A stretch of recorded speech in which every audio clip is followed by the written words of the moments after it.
Ang sinasabi, mayroon demanda kay Ido. Tapos, mayroong comment na hindi naman daw idinimanda. Ngayon, mayroon na namang content si July Paunel na fake news daw yun, fake daw yung nagsabi na walang demandahan. So, ibig sabihin, mayroon talagang demandahan na. Kasi, nag-comment daw yata si Anghet na sinasabi hindi raw yung nanay niya. So, ibig sabihin, tuloy daw yung demanda. O, yan nga sinasabi ko. O, di ba? Kung ginitara mo ng ginatara hanggang sa napunit yung tinggil yan, wala siyang ganyan, Ido. Lalamya ka eh. Ganon yun doon sa kay Erika rin dati. Ewan ko sa'yo. Kung yan ay binuhusan mo ng suka, yung mga tinggil na nanatas, kinagat mo ng kinagat yung mga putang nga nangin, ewan ko lang.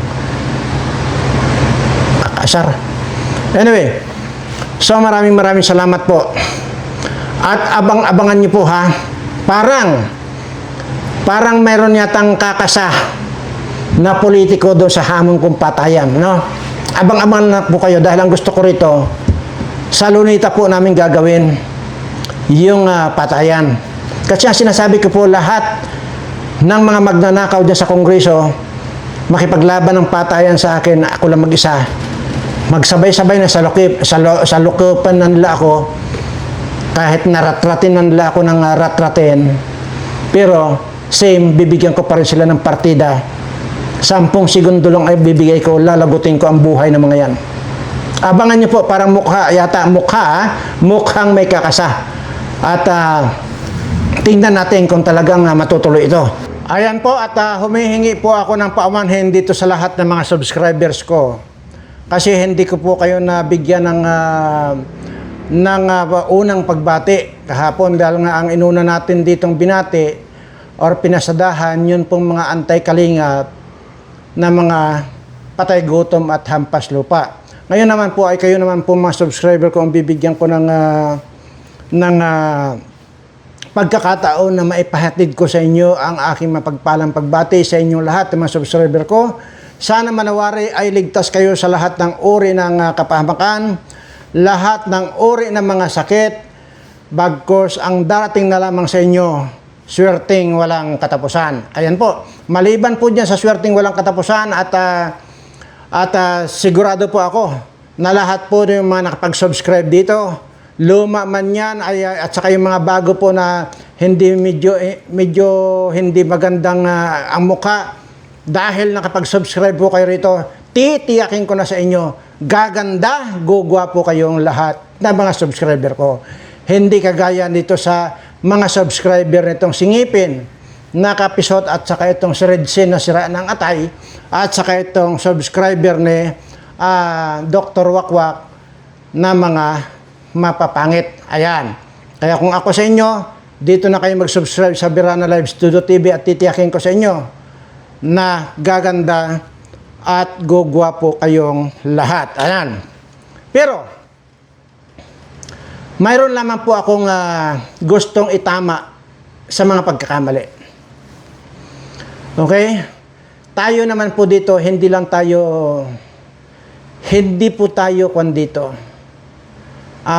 Basta na lang na kapag nalaman na mali na yung mga binitawang salita, hindi hihingi ng pasensya. Hindi po ako ganun.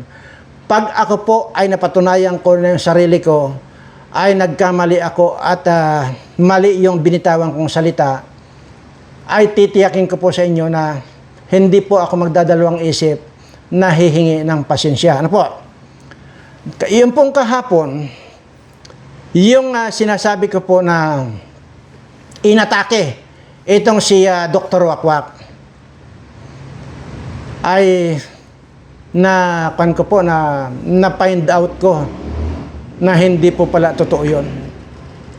At dahil nga po doon sa nakuha natin, sabi ko naman po, kumukuha lang po ako ng topic dito sa mga nagbibigay sa akin ng information. At mukha yata na-excite itong nagbibigay sa akin ng information, baka siguro iniisip niya na masundan pa yung pagpapadala ko sa kanya ng pera, kaya kung ano-ano lang po yung ginawa niyang pagpipake. At yun nga po, sa totoo lang po, di ba sinabi ko naman po sa inyo, base doon sa akin natanggap na information. At yun nga po yung information na ang sinasabi po ay inatake daw po si Dr. Wakwak. Pero hindi naman pala. Sana wag tayong ganun. Dito, magaspang ang bibig ko rito doon sa harap-harapan. Kasi Paul na po kasi yung ganun na wala naman palang katotohanan ay magbabalita tayo rito dahil base lang doon sa inyong binigay na information sa akin na mali-mali. At base lang din sa kagustuhan mo na mapadalhan kita ulit ng pira, ay gumawa ka ng ganyang pamimiki. Paano pa ako magtitiwala? Pangalawa na ito Yung sinasabi ko po na yung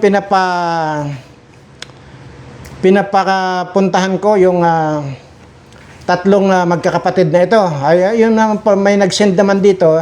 Yun lang, yung pangalan daw na Marisa yung nanay, Darlene, Chloe at saka Marian.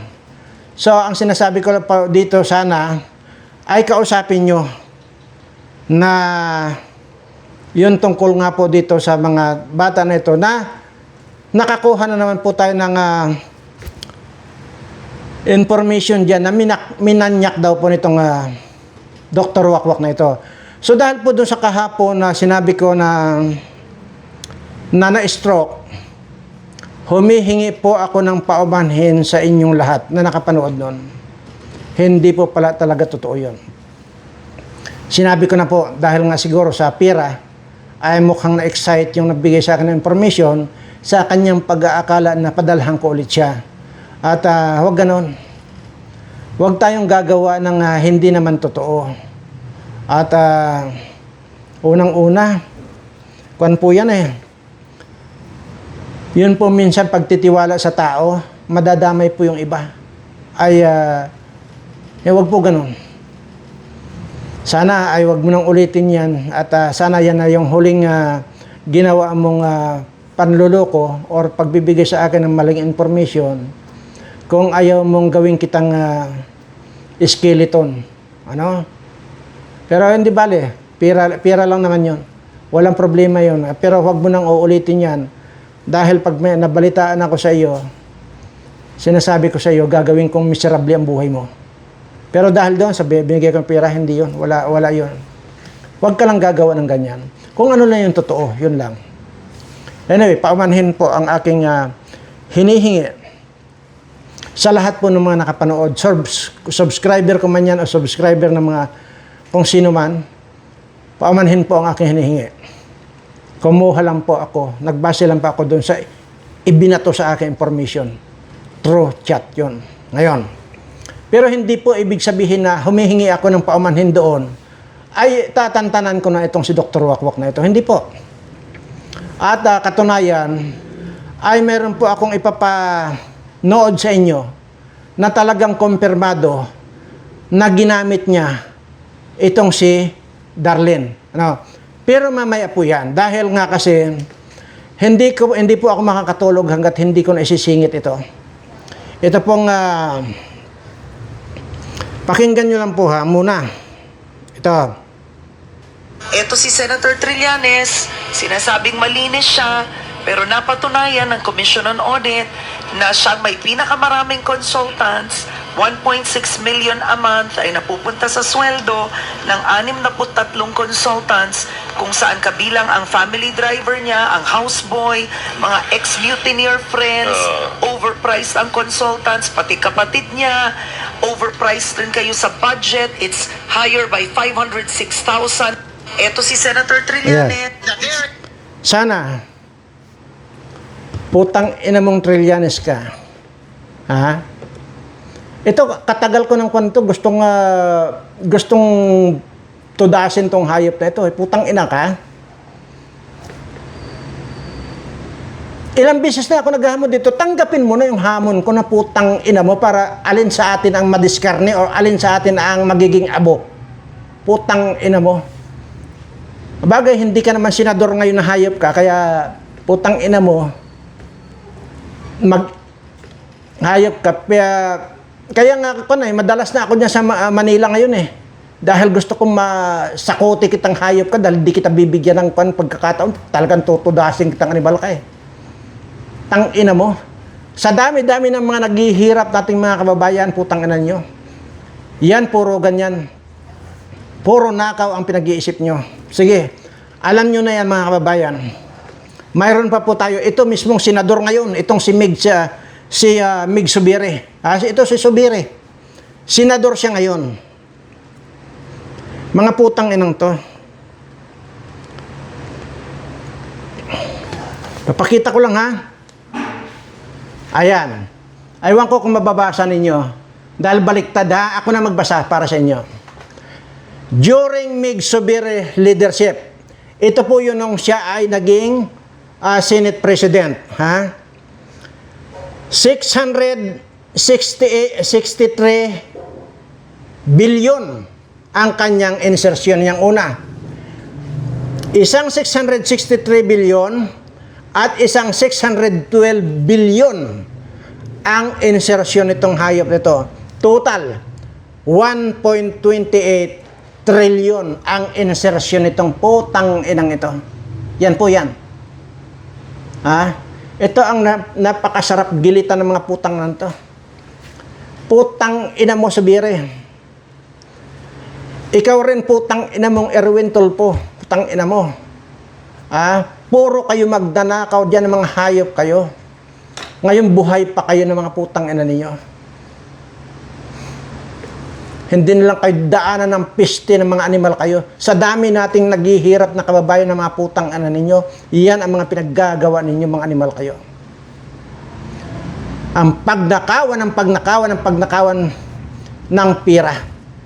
Sa bagay, yung amo ninyo, isa ring kawatan kasi putang inang adik pa. Anyway, gusto ko rin pong pasadahan, ikaw Mr. President, Mr. President Marcos, saan ka kaya kumukuha ng kapal ng mukha na hindi ka pa bumababa sa pwesto mo? Nakita mo yung ngayon na nangyari sa Japan, yung pagpunta mo roon? Hindi ba't ipinagsigawan ng mga Pilipino doon na ikaw ay magnanakaw? Hanggang ngayon, lahat ng pinupuntahan mo, sinisigawan ka magnanakaw ka, pero ang kapal pa rin ng mukha mo mananatili dyan. Buwak ka ng ina mo. Ito yung gobyerno, pinakasalot sa lipunan, putang nan to. Hayop na to. Buisit kayong lahat dyan. Kung ako ang tatanungin ninyo, dyan sa Kongreso, ilan lang po yan? Nasa 300 plus yung mga congressman dyan, kongresista. Ilan lang po yung matino dyan. Yang si Romualdez na yan, saka yung si Asidre na mukhang mukhang ulupong. At saka yung mga putang inang yan, si Asidre na yan, sino pa ba yung mga hayop na yan dyan? Lahat yan, maraming mga magnanakaw po yung mga putang inang yan. Wala po matino dyan, lahat magnanakaw. Putang inan yung lahat. Ngayon, ewan ko. Pero sige. Kuwan na lang ito po ang tandaan nyo itong pagmumukhang ito. Itatak nyo na po sa inyong bunbunan itong pagmumukhang ito. Once na nakahuli ako ng mga magnanakaw, makakaasa kayo. Hindi ako mangingiming i-video yan. Magmula doon sa pagtalop ko, mula dito sa bunbunan nila hanggang talampakan, tatalupan ko yan. At ibibidyo ko yun para makita na ng buong mundo kung gaano kahahayop itong mga politiko natin ito. Makahuli lang ako. Parang gusto ko na magsaboy ng mga virus dyan sa Metro Manila eh. Ang problema ko lang, yung marami namang madadamay na wala nang kinalaman. Kung sana, yung virus na isasabog ko ay mapunta lang din sa mga magnanakaw na ito, gagawin ko. Kaya lang, wala po eh. Wala pong pipiliin eh. Pag nagsaboy ako ng virus dyan, Lahat po madadamay. Hindi ko na maintindihan itong mga putangan ng to. Sabi ko, naku, nanggigigil ako sa mga putangan ng mga politikong ito. Anyway, sige po, mabalik na po tayo dito sa Kalingap. Ano? So, ayun. At ako po yung taong marunong din na tumanggap ng pagkakamali. Dito nyo po makikilala. Makikilala ako. Tingnan nyo. Aaminin ko ba yung pagkakamali ko kung ako ay totally demonyong tao? Hindi ko po aaminin yung pagkakamaling yun. At hindi rin po ako hihingi ng pasensya. Dito nyo na po ako makikilala. Pero pagdating doon sa putang ina, kung ano man yung mga pinaglalaban ninyo, mga putang ina ninyo, mga anti-kalingap kayo, putang ina ninyong lahat, sinabi ko na sa inyo, babayaran ko na lang kayo tig 1 milyon, tanggapin nyo na yon, kisa mamamatay kayo sa kamumura kong mga putang ina nyo. Mayroon pa dyan. Lagyan ko kaya ng garapata ang tinggil nitong hayop na to. Ayaw ko pang banggitin. Unang-una sabi ko nga po, 22, 35 ang subscriber. Pag binanggit ko po ito, madadagdagan po ang subscriber nito Sisikat lang. Hindi ko na babanggitin, pero iniisip ko, paggapangan ko na lang ng itong mga babae na mga anti-kalingap, parang iniisip ko, pagapangan ko na lang garapata yung mga bilat nitong mga animal na ito. At dito naman sa mga lalaki, may mga matatanda na yan, hindi na hirap na nga tumaiyan, at lagyan ko pa ng pako yung mga tumbong nitong ito, lalo, para hindi na lalo makatae, ay aywan ko lang. Mapapaaga itong mga putang ina, mga senior na ito na nag-aantay kalingap. Sabi ko nga po sa inyo, magbigay lang kayo sa akin ng pruweba kung anong pinaggagawa nitong kalingap. Magbigay kayo ng pruweba sa akin. At maaasahan ninyo na ako mismo ang kandyan. Pero wala akong makita. Kinuhan ko na, hinalughog ko na. At saka isa pa, sinubaybayan ko nga yan Itong si Kalingap, itong si Kuya Bal, nasubaybayan ko yun Itong anak niya, si Kalingap Rab, nasubaybayan ko rin yan. Uhugin pa yan. Lalo nagsisimula mag-vlog yan, nasubaybayan ko yan. Hanggang sa lahat yan, nasubaybayan ko. Kaya nga dyan ako galit na galit kasi nasubaybayan ko yung kung paanong tinulungan itong anghit na ito, tapos ngayon ay tinaraidor lang. Kaya doon ako galit na galit. Ngayon, kung ang mali lang yung gusto ninyong umasinso or lumaki ang channel, mali na yan ang ginawa ninyo. Sana doon na lang kayo sa tama. Akala ninyo, pag nagbatikos kayo doon sa tama, sana mas magaling kayong mag-deliver ng salita. Ang problema sa inyo, magsalita lang kayo ng tinggil, ayaw nyo pang banggitin. Magsalita lang kayo, ang dami nyo pang pasikot-sikot, ayaw nyo itong diretsohin na utin. Paano? Ay, ang gusto ng mga manonood ngayon, diretsahan, tinggil kung tinggil yan. Walang kimi-kimi yan. Tapos, gusto nyo umasinso yung mga channel niyo dahil sa babatikusin ninyo itong kalingap na wala namang ginawang masama sa inyo. Sabi ko nga di ba? Kung inyo natatandaan yung sinasabi ko, kung sa akin nangyari yung mga pinaggagawan lang to, patagal nang nakabaon sa lupa yung mga yan. Sinabi ko na yan. Kaya nga lang talaga, mabait itong mga matubang na ito. Kalingap mag-ama na yan. Si Kuya Bal, saka itong si Rab. Uhugin pa yan. Nasubaybayan ko na yan. Pero nag-attempt ba ako na para makilala nila ako? Yan mag-ama na yan. No way. Sa lahat ng vlogger ng mga sikat, never akong nag-attempt na para pumunta doon at para magpakilala sa kanila. No. Sinabi ko na rin sa inyo na itong mga putang inang mga politikong ito, napakarami yung nag-i-invite sa akin. Pero lahat yan, tinanggihan ko. Ni isa sa kanila wala akong pinagbigyan. Bakit? Para ano? Para mag-alangan ako magsalita sa kanila pagka mayroon akong gustong bombahin sa kanila. No, hindi po ako ganun.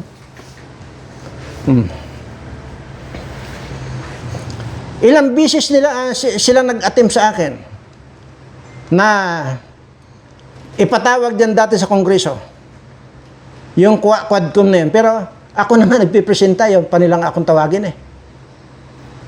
Dahil alam nila, lalo na yung Paduano na yan, yung dating ako na yun, may nagkamatay ng adyan, bubutasin ko lang naman yung noon yan pag nandun sana ako. Kasi yan ang siga-siga yung animal, yung pa na yan eh. Iyan yung mga taga-ambos dati ng Parakaligang. Yan. Yan si Paduano. Kasi gusto ko sanang makaharap ito dahil ako mismo harap-harapan, aambusin ko, bubutasin ko ang noon yan eh. Kasi wala talagang pagkakataon. Mayroon naman, minsan may pagkakataon, sabi ko, salamat ka ako. Nandito itong hayop nito. Lumalapit na ako. Bago ka makalapit, kadami-daming bodyguard.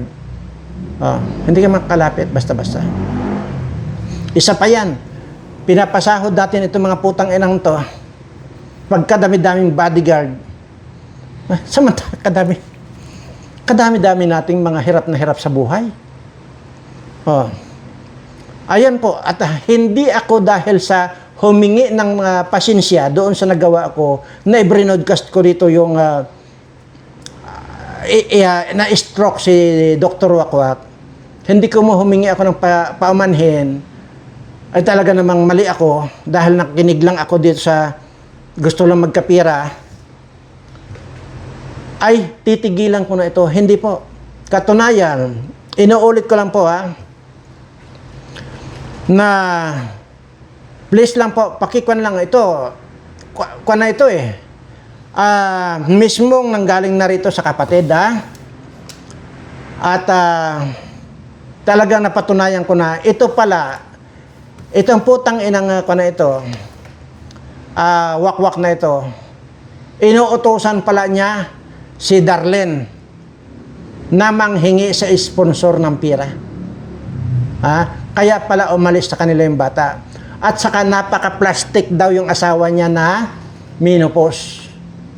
Imaginin mo raw, ang sabi raw, kapag ka nasa camera daw, pagka sinushooting, abay, kunwari, concern daw itong asawa ni, itong gagong, wakwak na ito, Dr. Wakwak na ito.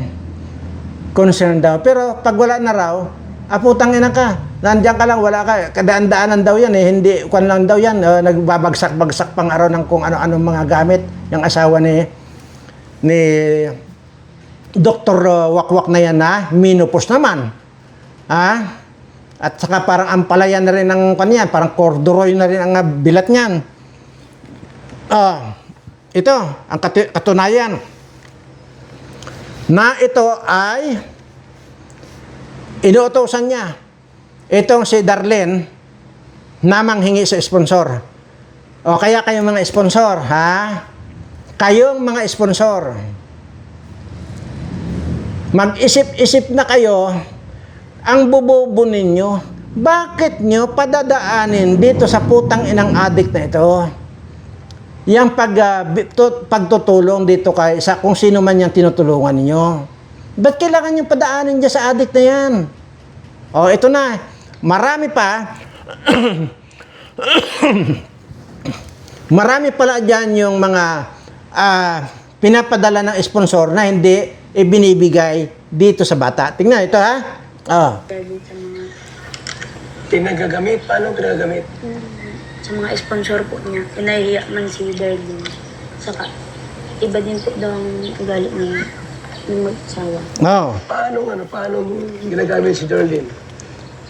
Gaya po ng pag-aano niya kay Darlene pag sa sponsor, ginagawang anuhan si Darlene. Siyempre vlogger yun. Opo. Naghanap ng sponsor, pina-vlog. Kahit pag hindi binablog, di paano? Inuutusan. Mismo pong si Darlene din nagsabi na inuutusan po siya na Oh. manghingi sa sponsor. Oh! Paano maghingi ng mga sponsor? Nang panggastos po ata niya. Tapos hindi man binibigay kay Darlene. Oh! Na yung perang nanggagaling sa sponsor. Oh! Maliwanag po ito, maliwanag. Inuutosan daw nitong si wakwak na ito na manghingi doon sa sponsor. Tapos hindi naman napupunta doon daw sa bata, pero siya ang inuutosan. Kawalang hiya mong hayop ka. O ngayon, alam mo na mga sponsor, na ipinapadaan nyo pa yung pagtulong ninyo dito kay wakwak na ito. Tingnan nyo. Sinasabi ko na sa inyo huwag kayong unang-una, masabi lang kayong sikat kayo, mag-i-sponsor kayong ganyan.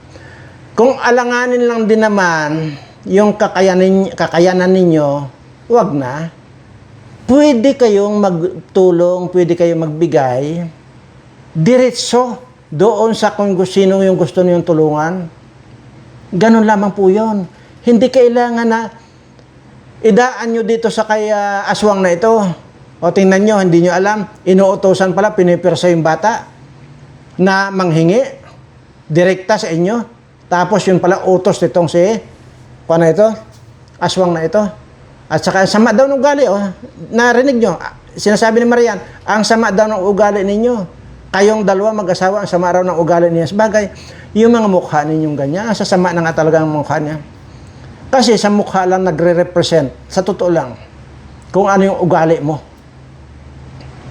Sa mukha mo lang nitong aswang na ito, kasama-sama na Na kung ano-ano ang kasinungalingan ang mga sasabihin mo. At anyway, yun ang aywan ko kung paano mo sagutin yan. Nandyan yan. Hindi ko pwedeng i-play dito lahat. Hindi naman ako kagaya ng kandyan na kailangan pong i-play yan lahat para reaksyon mo isa-isa. Hindi. Tapos na yun. Nasaan ang mukha mo ngayon na aswang ka? Na ihaharap mo sa sponsor na ito? Ang kapal din ng pagmumukha mo. Siguro kung ikaw ay napabilang dito sa Marcos administration, isa ka ring numero 1 corrupt na putang ina ka. Hayop ka.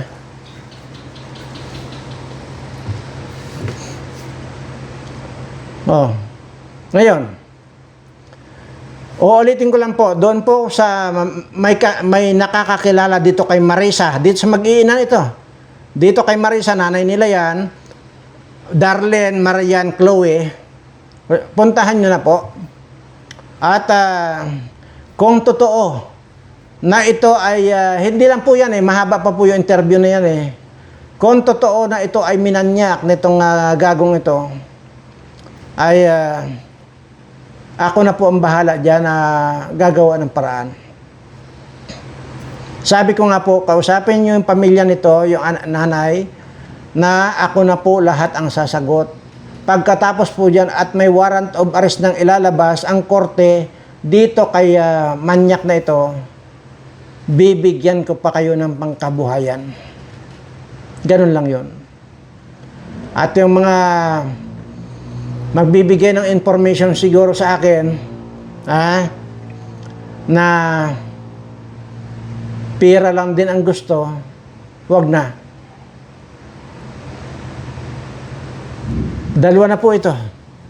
Sinabi ko na po sa inyo, yung unang nakausap ko ay nagbigay ako ng una 5,000. Nakukontak ko pa naman. Tapos ng pangalawang bigay ko 3,000, yun na, medyo choppy na raw yung signal niya. At nung huling nakapagbigay ako ng 2,000, bali 10,000 lahat yon, ayun na, tuluyan ng hindi ko nakontak. Ay ito naman, dahil sa parang natuwa naman ako doon sa ginawa niya na nagbigay sa akin ng information na ito raw si Dr. Wakwak ay na-stroke, ay nakapagpadala rin po tayo ng konting pira. At 5,000 lang din naman po yon. Kaunting pira man lang yon, pero hindi po kasi pinag-uusapan yung kung ano yung mga pira na yun. Ang pinag-uusapan lang po natin dito, sana totoo lang.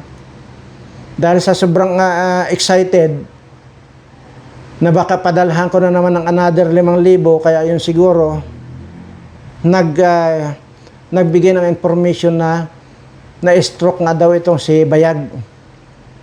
At muli, dahil doon sa tinapik kong yun, ay pasensya na po.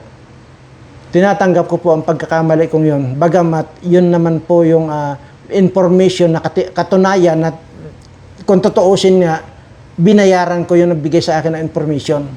Kaya lang, peke din po yung information na binigay sa akin. Kaya, anyway, ako ang nag-topic noon, well, ay kaya po, marapat lamang na hihingi ako ng pasensya.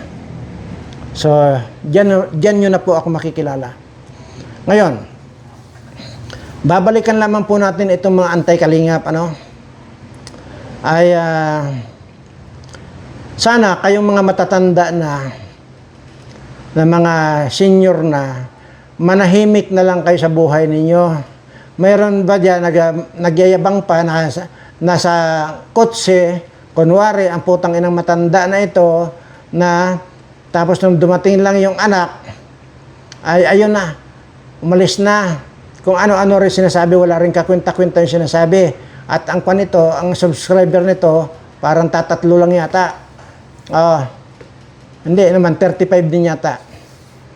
Pero walang kakwenta-kwenta. Ito ba yung mga pinapanood ng mga walang kakwenta-kwenta na ito? Pag ako nabwisit ito, lagyan ko ng pako ang mga tumbong nito para lalong hindi na makatae itong mga putang na matatanda na ito. Para matigok na mga hayop na ito. Ora kung gusto niyo sa buhay ninyo at sawang-sawa na kayo sa buhay ninyo, magpa-cremate na lang kayo. At dito kung sa akin kayo magpa-cremate, libre. Bibigay ko libre. Kasi sasali-sali kayong ganyan, mali naman yung pinaglalaban ninyo. Maliban na lang kung maibigay kayong matibay na ebidensya na dyan sa pinaglalaban ninyo against sa kalingap, well, tatahimik ako. Babawiin ko rin yung sinasabi ko.